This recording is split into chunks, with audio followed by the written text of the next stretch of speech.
Two commits in the span of 3 days for Tennessee football, class of 2024. What does Jordan Burns bring to the table, and why is his commitment and Boo Carter's commitments bigger than themselves? That, a whole lot more. This is your Wednesday Locked On Vols. You are Locked On Vols, your daily podcast on the Tennessee Volunteers. Part of the Locked On Podcast Network, your team every day.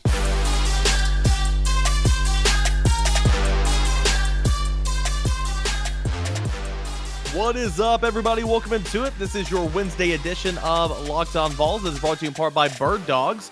Go to birddogs.com/lockedoncollege, and they'll throw in a free custom Birddogs Yeti-style tumbler with every single order. Big thanks to our friends over at Birddogs.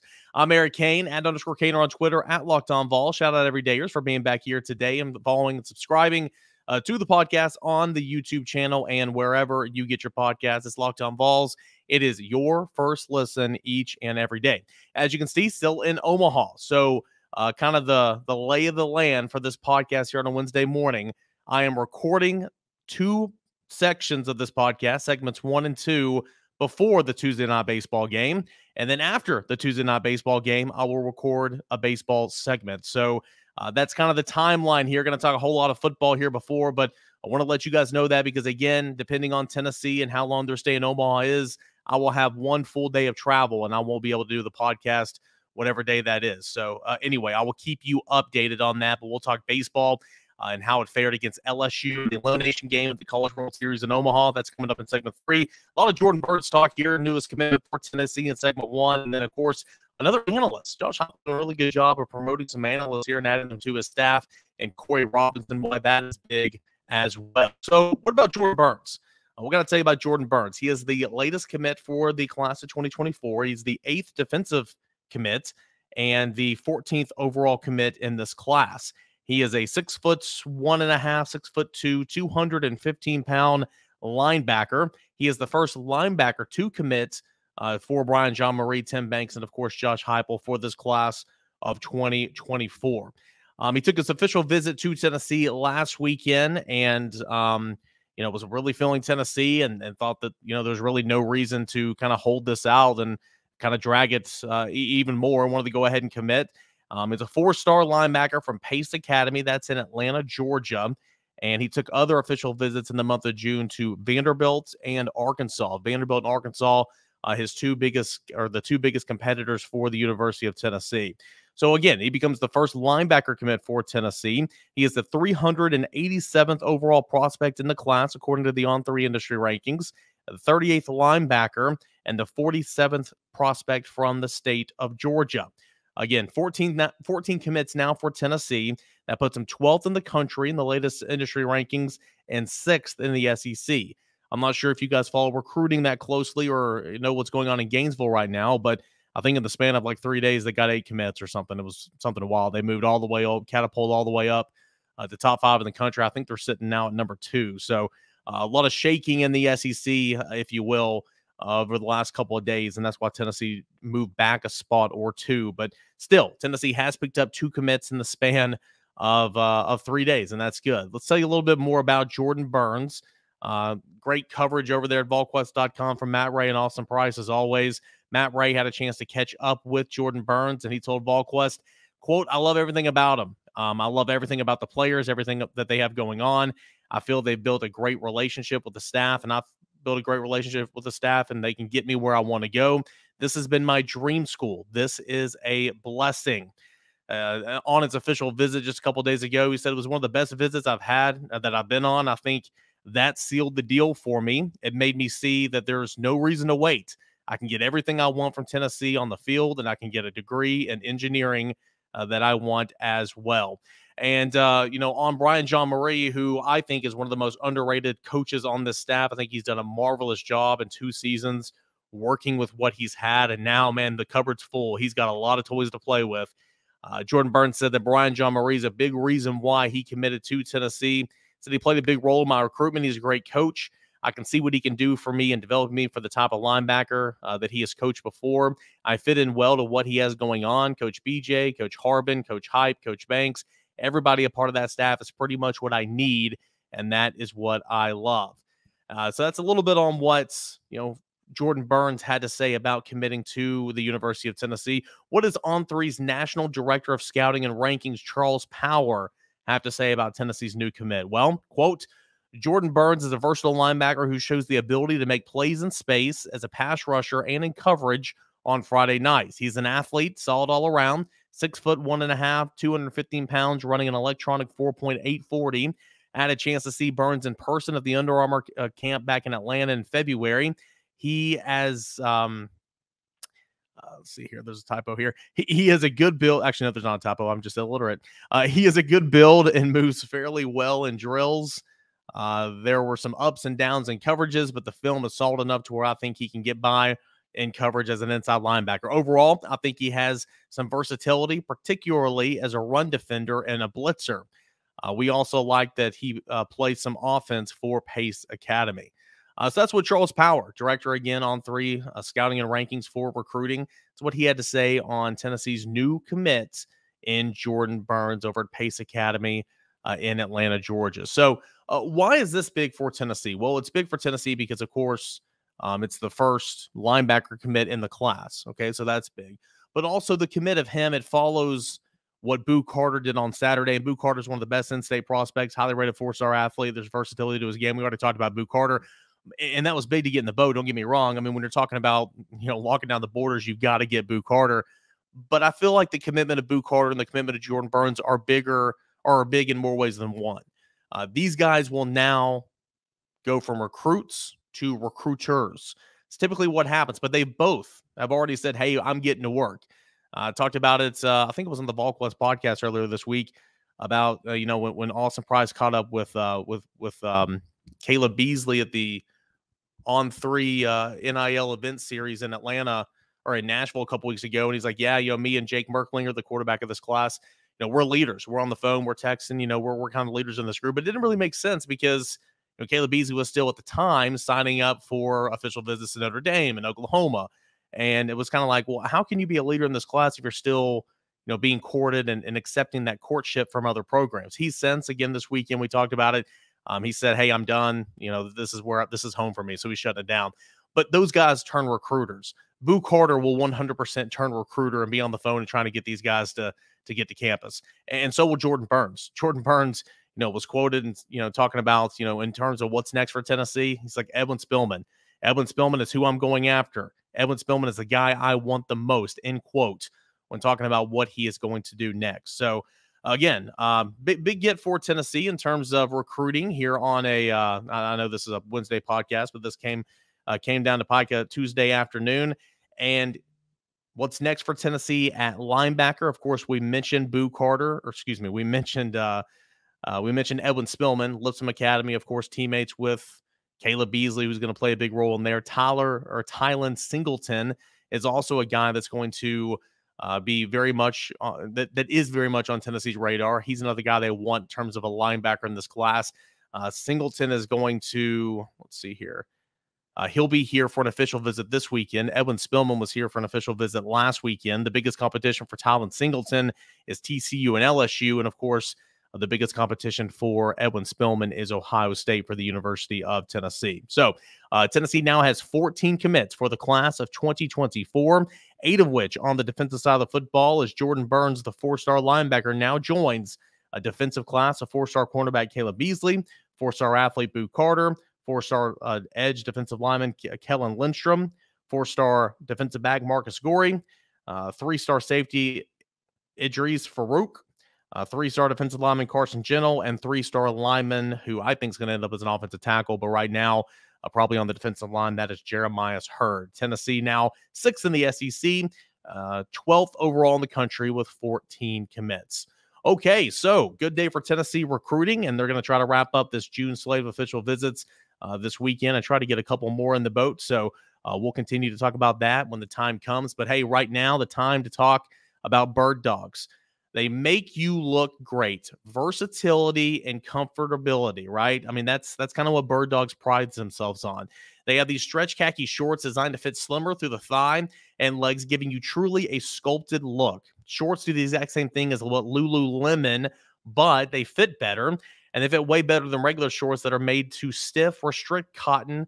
But instead, Bird Dogs fixed that issue by inventing a cloud knit fabric that looks just like khaki but stretches so you can get a way slimmer fit without having to sacrifice movement. Bird Dogs also uses an anti-stink sweat Whippet fabric that keeps you cool and dry all day long. Again, I am in Omaha, Nebraska this week covering the College World Series. I've got a pair of Bird Dog shorts and Bird Dog khaki pants, and I can wear those literally whatever. If I'm going just to, going to another game and hang out, I can wear those shorts. If I'm going up in the press box to cover the game, I've got the khaki pants. If I'm going out to dinner with the boys, grabbing some beer, whatever the case is. The versatility is huge, and it's big for me, and I know it can be big for you as well. So right now, you need to go to birddogs.com/lockedoncollege, and while you're there, you can get a free Yeti-style tumbler with your order. That's birddogs.com/lockedoncollege for a free Yeti-style tumbler. You won't want to take your Bird Dogs off. We promise you that. All right, everybody, welcome back to your Wednesday edition of Locked On Vols. Everydayers, thanks so much for being back here. Couldn't do this show without you. And as I said to kind of begin the show, this is a Wednesday show. I'm talking football, recruiting. In segment one, we just talk about the commitment for Tennessee from Jordan Burns, but also I'm going to talk about an offensive or a defensive analyst addition to the staff here. And then we'll get into the recap of what happened with Tennessee and LSU in round 2 in Omaha, an elimination game that took place last night. We'll talk about that here in segment number 3. So not huge news. Okay. I'm not going to sit here and say this is monster news or anything like this, but I think it's worth noting. And that's kind of why I wanted to bring it up on the podcast today. Tennessee expected to add defensive analyst in the secondary by the name of Corey Robinson. So in college football right now, we know that you have your head coach, you have offense coordinator, defensive coordinator, recruiting coordinator, special teams coordinator, all that type of stuff, assistant coaches. And then you have a big staff, some bigger than others, of analysts that help out your coaching staff, right? They break down game film. They do scouts, all that type of stuff. And a lot of times it is a big stepping stone to get into or to break into the coaching ranks on the college level. A lot of times you have former head coaches who were fired or whatever. They go and kind of reset their careers and they go to Alabama or whatever school, serve as an analyst for a year or two, and then move on. We've seen that at Alabama a ton. We've seen that at Georgia. We've seen that a little bit all over. I mean, a couple of Tennessee coaches. Derek Dooley's done that. Butch Jones has done that. A couple other coaches that come to mind. Just a couple other coaches that have done that a whole lot. Steve Sarkisian is a guy that did that at Alabama, was promoted. Now he's over there at Texas. Lane Kiffin did that as well. Of course, Lane Kiffin I don't think he was ever an analyst. I think he was just an offensive coordinator. But anyway, a point remains, it is a nice stepping stone for young coaches and also kind of a reset button for older coaches. They're very vital, and it's becoming more and more vital to have these analysts both on the offensive side and the defensive side. So Tennessee is going to add Corey Robinson. And why this is impactful is, well, he's got coaching experience, former college player as well, but he's got coaching experience in college and in the NFL. So he played high school football in Baltimore and then started coaching in the Baltimore area, made one stop at St. Francis, which is a very highly coveted prep school. A lot of Tennessee players have come from there. And of course, a lot of commits and targets have come from there as well.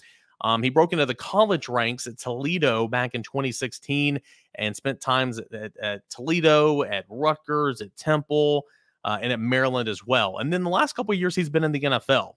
Starting in 2020, he linked up with the New Orleans Saints, and he's worked as an assistant defensive backs coach, both with corners and safeties. So he's been in the NFL in New Orleans for the last 3 years, working as an assistant to kind of, everything else that they're doing back there. Went to the New Orleans Saints website and just trying to get a little bit more info on this. He has 13 years of coaching experience, senior defensive analyst. He's been a co-defensive coordinator, secondary coach. Chris Richard is tutoring him, and he's had some really, really good mentors down in New Orleans. I made some notes here. He's worked with a former Tennessee cornerback, of course, second-round pick by the New Orleans Saints last year, and that was Alontae Taylor. He worked with him this past year. He's worked with Marshawn Lattimore. Okay, that's a guy that we know in the NFL. It's a guy that has played really, really well his first couple years in the league. CJ Gardner-Johnson is another guy that he's worked with and that he's done a good job with. But why I think this is important and why I think that this is just, strengthening the core of Josh Heupel's coaching staff is because you see the way Josh Heupel does things. he likes to promote from within. I'm not saying that Corey Robinson will ever be on Josh Heupel's, on the field staff, but he might. Let's go back and think about this, right? Joey Halzle for a long time, not here at Tennessee, but he's been with Josh Heupel for 15 years. He used to play for him. We used to be in that quarterback room at Oklahoma. He's been an offensive analyst before, and then he was promoted, obviously, to quarterback's coach, and he's been with Heupel for a long time. But here at Tennessee, two names that come to mind that were huge: Kelsey Pope. Kelsey Pope is your wide receivers coach right now, and he was a former offensive analyst, and then he was promoted to wide receivers coach. Most notably this past offseason, Alec Ablin, same situation. Played for Josh Heupel when Heupel and Ellerbe were assistant coaches at Missouri, and then stayed on as a GA and kind of broke through the ranks there. Was with them for a little bit. Went to Ole Miss, went to UCF with them, then went to Ole Miss and spent a season with Lane Kiffin, then came back, and now he is your tight ends coach here at Tennessee. And so it just kind of goes to show the way Josh Heupel does things, especially with his offense. I understand this is a defensive hire, but you kind of promote from within, and he might follow the same path one day if a defensive assistant were to leave. But I like this because it links up now with Robert Ayers, who's a former Tennessee football player, former NFL highly draft pick, and had a long sustaining NFL career. Robert Ayers is now on that defensive staff as an analyst, working with Rodney Garner, working with Mike Eckler and some of these other, working with Chubb, working with some of these other coaches and learning and everything. I think that's a really, really good one. And of course, most recently, Tennessee made headlines. Josh Heupel made headlines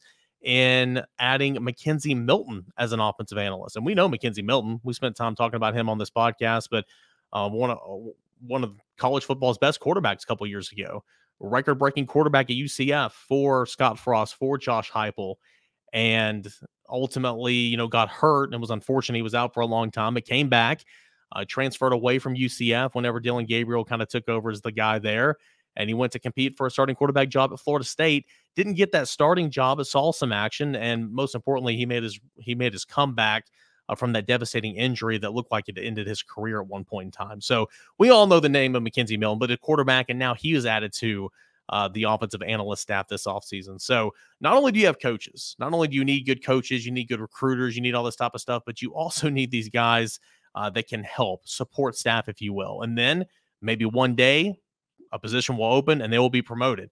Not only are they helping with coaching and game planning and breaking down film and all that type of stuff, but they're also helping with recruiting as much as they can. They can't leave campus. They can't do anything like that, but they can make phone calls and they can help out from the home base. And obviously, Corey Robinson will be doing that as well. But I like this ad because, again, it's a guy that's been around the game for a long time. He truly started from the bottom and was at the top, if in terms of, looking at the ladder. He was in the NFL the past 3 seasons, working with a lot of good defensive back coaches and defensive backs overall. And then, of course, has worked at the college realm as well. So he understands some recruiting. He understands what it takes to not just coach football, but to kind of run an organization, right? Not as a head coach, but he knows the ins and the outs. And so I think this is a really, really nice hire for Josh Heupel. I'm not going to say it's huge or anything, but it is noteworthy. And that's why I wanted to bring it on the podcast, because of where assistant coaches right now have come from, a lot of them coming from analysts, especially here at Tennessee, and the group of analysts that are here on campus right now. Like I mentioned, Mackenzie Milton, Robert Ayers, and now you can add in Corey Robinson into that mix. So wanted to bring this onto the pod because I thought it was interesting, and we'll see if Tennessee will add any more analysts and all that. But hey, don't look now, man. We are just a little over 6 weeks away, it feels like, and then camp is starting. This offseason has flown by, and Tennessee baseball, of course, continuing to play and going round after round after round in the postseason. Gives us something to talk about and everything. So there truly is no offseason, it feels like, but football will be here before you know it. All right. Speaking of which, Tennessee baseball, how did it fare against LSU in another elimination game Tuesday night in Omaha, Nebraska at the College World Series? I will recap that when we come back right here on Locked On Vols. All right, guys, we got a final segment left here of this Wednesday edition of Locked On Vols. I am your host, Eric Kane. Appreciate you guys for being here. Quick announcements. We're going to talk about Tennessee's season-ending loss to LSU in the College World Series. That's going to be obviously what we're going to talk about here in this segment. But a quick note, I will not have a podcast on Thursday. Tomorrow's going to be an all-day travel day, so I will not have a podcast on Thursday. Wanted to make sure you guys know of that. But I will have a podcast on Friday. So just a little programming note there. So Tennessee falls 5-0 to LSU, and it was a little frustrating because, the path was there, and you never assume a win. Nothing is ever guaranteed. LSU is a very, very good ball club. It's got Paul Skeens, who's the best pitcher in the world at this level right now. Sure, he didn't pitch tonight. Okay, there were some opportunities there. A pitcher, your second and third guy, your weekend guys, they didn't pitch. They pitched trying to beat Wake Forest on Tuesday night or on Monday night. And so the opportunity was there. Having said that, those two guys, those two lefties, man, that threw for LSU, they were great. Nate Ackenhausen, 16 appearances on the year, no starts, did not fare well in SEC play, but he was really good against Tennessee. His season high was 3 innings and 2/3. Okay. You were hoping to get that out of him on Tuesday if you're LSU. You were gonna piecework this. It was gonna be straight bullpen game. But what an effort he gave LSU, and Tennessee really just couldn't get anything across on him. 6 innings, 4 hits, no runs, 7 strikeouts, no walks. And then Riley Cooper comes in, the guy that I thought would probably start the game, pitches the last 3 innings, no runs, 2 hits. I mean, what an effort from those guys. I was not expecting that whatsoever because LSU's pitching behind Paul Skeens and Ty Floyd has just not been very good this year. But hey, that's baseball, and anything can happen in Omaha. Look at what Chase Burns did on Monday, right? So it is what it is. Tennessee had their chances in this one. Hunter Inslee came to the plate with runner at second and third, and with 2 outs and didn't bring him in. He came to the plate with the bases loaded again 2 innings later and grounded out weakly to first base. I'm not trying to pick on Hunter Inslee. Again, it's the game of baseball, but Tennessee left a whole lot of men on base. Hunter Inslee left 5 men on base. There's been opportunities here. A lot of you guys and a lot of people watching the game are wondering why Tennessee didn't send Cal Stark on that Maui Ahuna double out there to the wall in left field. And I'm sitting there in real time, and I'm like, man, that would have been a close play. But I feel like in a game where the margin for error is so thin and runs are hard to come by, that might have been your best chance. Like you should have sent him, right? But I went back and watched the replay, and I think wholeheartedly that was the best call, right? That was a great, great stop sign from Josh Helander because the shortstop Jordan Thompson had the ball in his hands when Stark was rounding third base, and I think he would have been hosed, quite frankly. So there's that play, and there's a tough play that allowed the second run to come in when it was a bunt single, but Zane Denton trying to make a play, throws well past the bag at first base and allows another run to come in. It just, again, there's not a whole lot of room for error. And Tennessee didn't beat itself here tonight. You just didn't get a good offensive effort. Didn't get a good offensive showing. 1 for 11 with runners on base. 0 for 5 with runners in scoring position. That's not winning baseball. It's a bad night to have an 0 for show offensively. But again, that is baseball. Drew Beam, was he perfect? No. He had a labor in that first inning, 26 pitches. But then by the time he got through 4, he was at 59 pitches and looked really, really good. Had a great response. He got roughed up there towards the end a little bit, but A.J. Russell preserved his line coming in there and getting a big out with runners at second and third. And Drew Beam goes 5 2/3, 9 strikeouts in this one, only 2 walks. Drew Beam was good enough to win this baseball game. And it's unfortunate for Tennessee that he couldn't win it for Drew Beam. So season comes to an end, and you knew it was going to be tough when you lost to LSU in the opening round of the College World Series and you went to the losers bracket. You knew that you had to win 4 straight games, before you could, have a chance to lose another one. If you won 4 straight games, you go to the College World Series Championship Series, and then there'd be a best of a 3-game series. But it's tough, and I mean, it prepares you, right? Regional play prepares you. Hoover prepares you. Supers prepares you for this. And Tennessee had its back up against the wall and down 4 runs against Stanford on Monday, and you come back and you battle back and you win that game, and here you are. So you knew it was going to be a challenge. But, I honestly, truth be told, I like Tennessee's chances here tonight. If Tennessee were, I say tonight, last night, I'm recording this after the game in one of the radio booths. If Tennessee had an opportunity to win on Tuesday night, it would have been awfully tough to beat Wake Forest twice, Wednesday and Thursday. Wake Forest, best team in the country. It'd be awfully hard to beat those guys for sure. So anyway, season comes to an end, and if you're going to lose the last game of the season, you want it to be in Omaha. I'm going to grab my webcam right here real quick. If you're watching on YouTube, look at this place. Hey, look at this gorgeous ballpark here, guys. If you're watching on YouTube, I'm literally just grabbing my webcam right now and just freelancing this. I mean, look at that ballpark. It's gorgeous. All right, now the tough part is putting it back down on my laptop and getting it to where I had the headroom. Oh, that wasn't that bad. Okay. If you're going to lose the last game of the season, you want to lose it. You want to lose it in Omaha, and that's what this team did. It was an emotional scene down there, guys. After the game, it's like last football game of the season in high school. Everybody's hugging and crying on the football field. You've probably been through it. You've probably been a parent and saw your child go through it, and it breaks your heart. I mean, that's what it was down there, right? I mean, it's a bunch of guys that laid it all out there.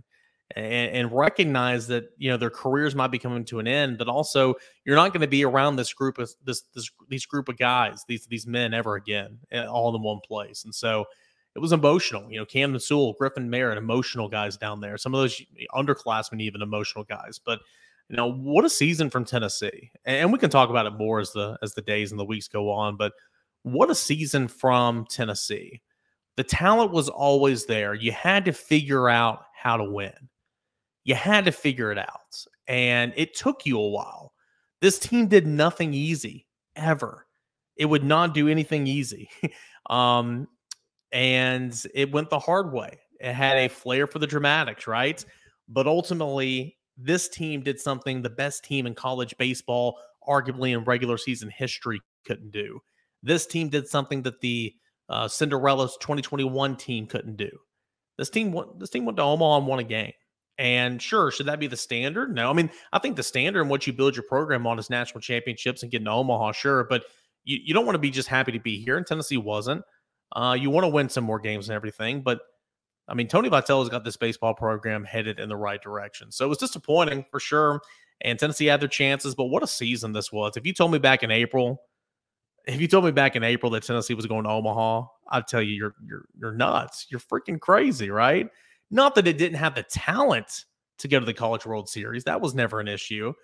But the way they flipped the switch and turned things around, it's been a fun team to watch. Aggravating at times, but it's been a fun team to watch. So my stay here in Omaha is complete. Tennessee's stay here in Omaha is complete. Tennessee will finish tied for 5th, I believe, in the standings when it's all said and done in this edition of the College World Series. It's upsetting, but still, in the grand scheme of things, you got a baseball coach that has taken your program to the College World Series twice in the last 3 years. You are rolling right now at Tennessee under Tony Vitello. That is for sure. Any baseball questions you guys may have or anything, you can always, I don't know if you're watching on YouTube. I literally just jumped. Something hit the wall next to me. I just jumped. I'm going to have to go back and watch that when I edit. I literally probably just jumped right now. Anyway, I better get out of here. They might be trying to kick me out. @_Caner at Locked On Vols. We'll continue to track transfer portal, MLB draft, all that type of stuff with Tennessee baseball. But the season does end 5-0 to LSU. Tennessee falls to LSU for the 4th time on the season.